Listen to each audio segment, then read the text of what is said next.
Une aire de jeu déserte, à une centaine de kilomètres du centre de New York. C'est ici que Gary Munker a donné rendez-vous.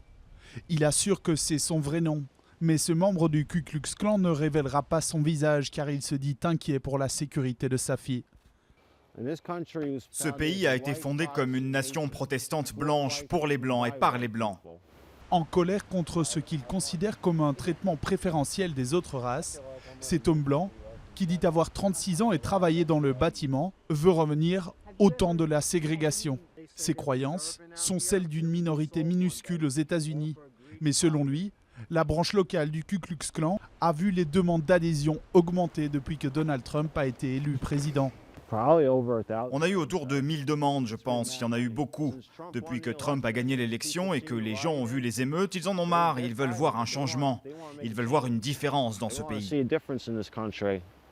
Gary Munker approuve les politiques d'immigration de Donald Trump et le Ku Klux Klan recrute discrètement depuis l'élection.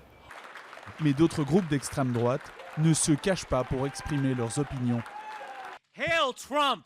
Hail our people! Hail victory! Un salut d'inspiration nazie à la fin d'un discours antisémite prononcé par un chef d'un groupe suprémaciste blanc, filmé à 2 pas de la Maison-Blanche et moins de 2 semaines après les élections. Ces images ont suscité choc et indignation aux États-Unis. Donald Trump a condamné des groupes comme celui-ci qui se présentent comme la droite alternative.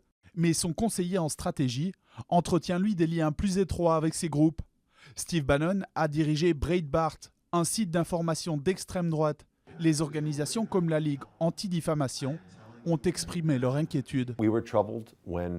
Nous étions troublés lorsque le président élu a annoncé que Steve Bannon serait un conseiller principal à la Maison-Blanche. Il a, selon ses propres termes, veillé à faire de son ancienne entreprise, Breitbart, la plateforme pour la droite alternative, ce groupe de suprématistes blancs, antisémites et racistes. Le président élu a défendu son conseiller Steve Bannon, mais rejeté toute association avec la droite alternative. Difficile de savoir si cela suffira à éloigner Donald Trump de ses électeurs les plus extrêmes, encouragés par sa rhétorique durant la campagne.